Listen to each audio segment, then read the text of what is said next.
हम भारतीय रेलवे के एडमिनिस्ट्रेशन में हुए एक बदलाव की बात कर रहे हैं। ये शायद पहली नज़र में सिर्फ एक नियम का बदलाव लगे, लेकिन असल में ये काफ़ी कुछ कहता है।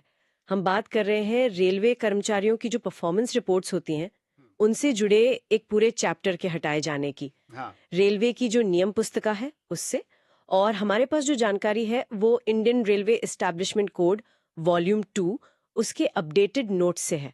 खासतौर पर इसका चैप्टर 19। ये नोट्स बताते हैं कि कैसे एक एक पूरी व्यवस्था को बदला गया। तो आज हम यही समझने की कोशिश करेंगे कि ये जो गोपनीय रिपोर्ट्स वाला चैप्टर था, चैप्टर 19, ये आखिर हटाया क्यों गया, और इसकी जगह अब क्या सिस्टम है, इसके मायने क्या हैं। ये सिर्फ कोई नियमों का अपडेट नहीं है, ये दिखाता है कि रेलवे जैसी बड़ी संस्थाएं वो केंद्र सरकार की नीतियों और टेक्नोलॉजी के साथ कैसे कदम मिलाती हैं। चलिए शुरू करते हैं। तो सबसे पहले ये समझते हैं कि ये चैप्टर 19 था क्या, मतलब इसमें होता क्या था। अब रिव्यूइंग अथॉरिटी कौन होगा, और फिर उसे फाइनली एक्सेप्ट कौन करेगा, एक्सेप्टिंग अथॉरिटी। और हाँ, इन सब कामों के लिए टाइमलाइन क्या होगी वो भी इसी में था। तो एक तरह से ये पूरे साल के काम का हिसाब किताब रखने का एक सेट तरीका था। बिल्कुल। और रेलवे जैसे इतने बड़े, इतने फैले हुए संगठन में आप सोचिए इन रिपोर्टों का कितना महत्व रहा होगा। ये कोई बस फॉर्म भरने जैसी बात नहीं थी। कर्मचारियों का प्रमोशन, उनकी सीनियरिटी, आगे का करियर कैसा रहेगा, कई बार तो ये भी कि कोई खास जिम्मेदारी दी जाए या नहीं, ये सब इन्हीं सीआरस पर टिका होता था। इस सालों से, दशकों से यही व्यवस्था चली आ रही थी। एक पारंपरिक लेकिन बहुत महत्वपूर्ण तरीका। पारंपरिक और महत्वपूर्ण, और फिर अचानक, जैसा नोट्स में लिखा है, इस पूरे चैप्टर को ही हटा दिया गया। ये कोई छोटा मोटा बदलाव नहीं था कि कुछ सेक्शंस बदल दिए। इसे बाकायदा डिलीटेड कर दिया, मतलब विलोपित। कोड बुक से ये चैप्टर गायब। ये तो बहुत बड़ा कदम लगता है। हाँ बिल्कुल। किसी इतनी पुरानी स्थापित प्रक्रिया को एकदम से खत्म कर देना। हाँ, और इसके लिए एक खास आदेश भी आया था। रेलवे बोर्ड का एक लेटर था, नंबर EG 2000 CR1। ये 2 फरवरी 2001 का है, और इसे RBE नंबर 289/2000 के तौर पर सर्कुलेट किया गया। तो इस एक सर्कुलर ने वो जो दशकों पुरानी CR प्रणाली थी उसे ऑफिशियली खत्म कर दिया। बिल्कुल। और यहीं पर सबसे दिलचस्प सवाल आता है कि आखिर ऐसा क्यों किया। कोई भी संगठन, और रेलवे तो बहुत ही बड़ा और स्थापित है, वो अपनी प्रक्रियाओं को बिना ठोस वजह के नहीं बदलता। वजह तो जरूर कोई गहरी रही होगी। और जैसा कि पता चलता है, इसका सीधा कनेक्शन था केंद्र सरकार के लेवल पर हो रहे एक बड़े बदलाव से। अच्छा, केंद्र सरकार के लेवल पर। हाँ, सरकार का एक बहुत महत्वपूर्ण विभाग है कार्मिक और प्रशिक्षण विभाग, जिसे हम सब डीओपीटी यानी department of personal and training के नाम से जानते हैं। तो ये डीओपीटी जो है वो केंद्र सरकार के सभी कर्मचारियों के लिए पर्सनल पॉलिसीज बनाता है। और डीओपीटी का काफी समय से अपना एक सिस्टम चल रहा था जिसे एनुअल कॉन्फिडेंशियल रिपोर्ट एसीआर कहते थे। ये सिस्टम केंद्र सरकार के ज्यादातर विभागों में लागू था। अच्छा, तो मतलब रेलवे की अपनी अलग ACR व्यवस्था थी, और केंद्र सरकार की एक अपनी ज्यादा बड़ी ACR व्यवस्था पहले से थी। हाँ, कुछ हद तक ऐसा ही समझिए।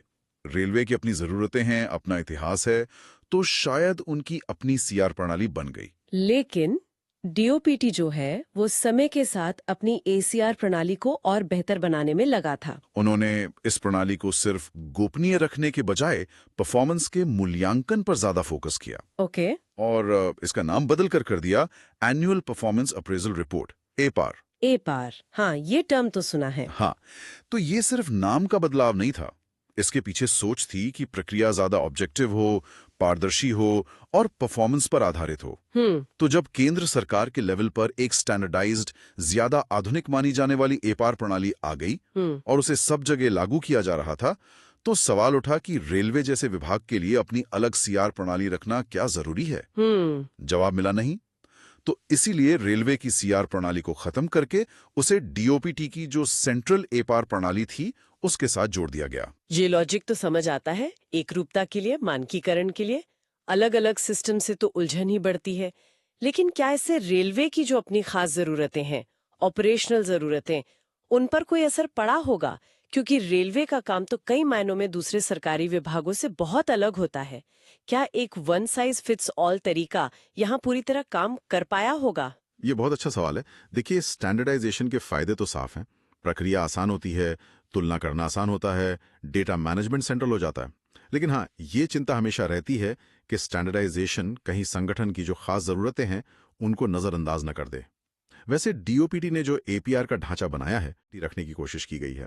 उसमें अलग अलग मंत्रालयों विभागों की जरूरत के हिसाब से कुछ कस्टमाइजेशन की गुंजाइश होती है। अच्छा। हाँ, लेकिन ये हो सकता है कि रेलवे की जो पुरानी सीआर प्रणाली थी वो शायद रेलवे के कामकाज के कुछ खास पहलुओं को बेहतर पकड़ पाती हो, जो शायद इस स्टैंडर्ड एपीआर में उतनी प्रमुखता से न दिखें। यह हमेशा एक बैलेंस बनाने वाली बात होती है स्टैंडर्डाइजेशन और स्पेसिफिसिटी के बीच। ठीक है, तो ये तो साफ हुआ कि चैप्टर 19 क्यों हटा, डीओपीटी के एपीआर प्रणाली अपनाने के लिए। अब सवाल ये है कि अभी क्या व्यवस्था है? चैप्टर 19 हटने के बाद अब क्या तरीका अपनाया जा रहा है? हाँ, तो जैसा हमने बात की, अब रेलवे के सभी कर्मचारियों के लिए, चाहे वो गैजेटेड हो या नॉन गैजेटेड, उनकी परफॉर्मेंस रिपोर्ट डीओपीटी के तय किए गए एपीआर नियमों और फॉर्मेट के हिसाब से ही बनती है। मतलब अब रेलवे में परफॉर्मेंस का मूल्यांकन उसी आधार पर होता है जो केंद्र सरकार के बाकी विभागों में है। और यहाँ एक और बड़ा बदलाव आया है, टेक्नोलॉजी का इस्तेमाल। पुरानी सीआर प्रणाली तो काफी हद तक कागजी थी, फाइलें बनती थीं, हाथ से लिखा जाता था, वो फिजिकली एक अफसर से दूसरे अफसर तक जाती थी। लेकिन ये जो नई एपार व्यवस्था है, इसे रेलवे ने ई एपार के रूप में लागू किया है।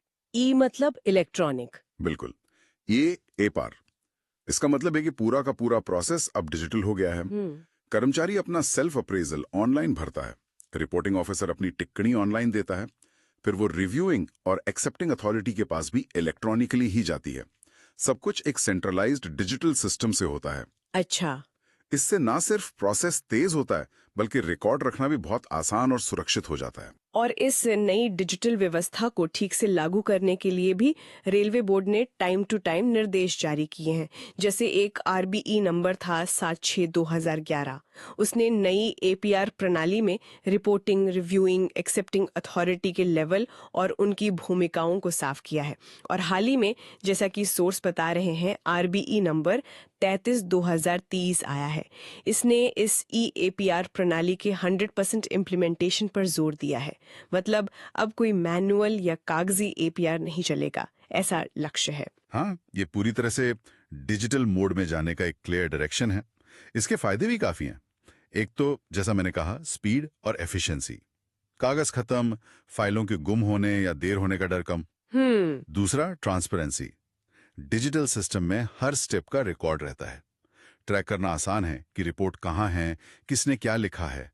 कर्मचारी को भी अपनी रिपोर्ट देखने का अधिकार होता है। सही बात है। तीसरा, डेटा एनालिसिस, जब सारा डेटा डिजिटल है तो संगठन बड़े पैमाने पर परफॉर्मेंस ट्रेंड्स, ट्रेनिंग की जरूरतें, इन सब का विश्लेषण कर सकता है।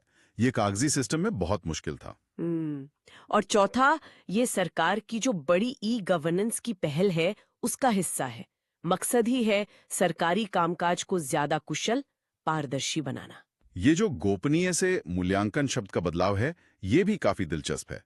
क्या ये सिर्फ शब्दों का फर्क है या इसके पीछे सोच में भी कोई बदलाव है? गोपनीय में एक तरह की क्या कहते हैं, मिस्ट्री या सब्जेक्टिविटी लगती थी। मूल्यांकन ज्यादा न्यूट्रल और ऑब्जेक्टिव लगता है। बिल्कुल सही कहा आपने। ये सिर्फ शब्दों का खेल नहीं है, इसके पीछे फिलॉसफी का बदलाव है। गोपनीय रिपोर्ट का कॉन्सेप्ट थोड़ा पुराना था। उसमें अक्सर व्यक्तिपरक राय, जनरल कमेंट्स होते थे। प्रदर्शन मूल्यांकन का कॉन्सेप्ट ज्यादा मॉडर्न है। ये मेजरेबल टारगेट्स, की रिजल्ट एरियाज, KRAs, कॉम्पिटेंसीज, इन पर आधारित मूल्यांकन पर जोर देता है। अच्छा, इसका मकसद सिर्फ कर्मचारी के काम पर फैसला सुनाना नहीं, बल्कि उसकी डेवलपमेंट के लिए फीडबैक देना भी है। हालांकि ये कितना असल में हो पाता है वो तो खैर इम्प्लीमेंटेशन पर निर्भर करता है, लेकिन थ्योरी में ये एक ज्यादा पॉजिटिव और डेवलपमेंट ओरिएंटेड अप्रोच है।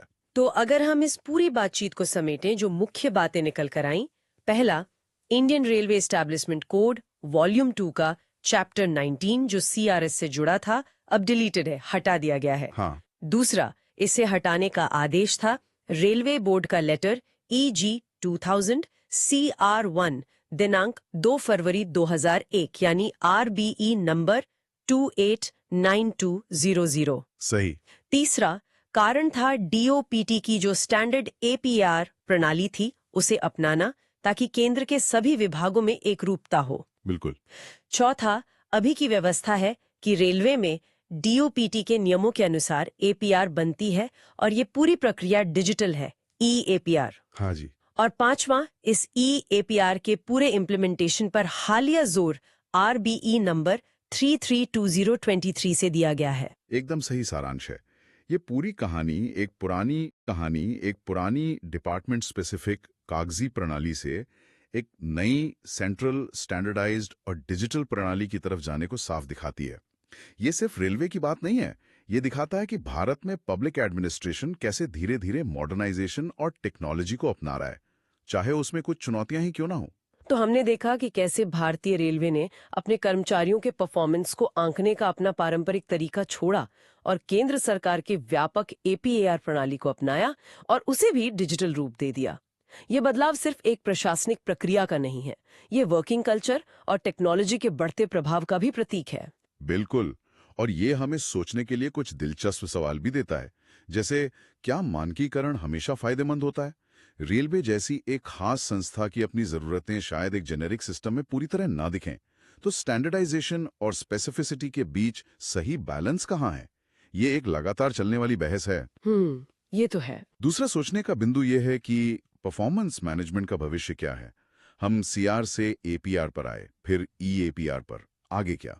क्या आर्टिफिशियल इंटेलिजेंस AI जैसी तकनीकें भविष्य में परफॉर्मेंस मूल्यांकन को और ज्यादा ऑब्जेक्टिव और डेटा ड्रिवन बना सकती हैं? या फिर इसमें जो मानवीय पहलू है वो हमेशा जरूरी रहेगा? ये ऐसे सवाल हैं जिन पर बड़े संगठनों को लगातार सोचना होगा। निश्चित रूप से। तो ये प्रशासनिक बदलाव जो सतह पर शायद सिर्फ एक नियम का हटना लगे, असल में शासन में मानकीकरण, डिजिटलीकरण और परफॉर्मेंस ओरिएंटेड कल्चर की तरफ बढ़ते कदमों का एक महत्वपूर्ण उदाहरण है। ये सोचना वाकई दिलचस्प है कि ये यात्रा आगे कहां तक जाएगी और इसके क्या नतीजे होंगे।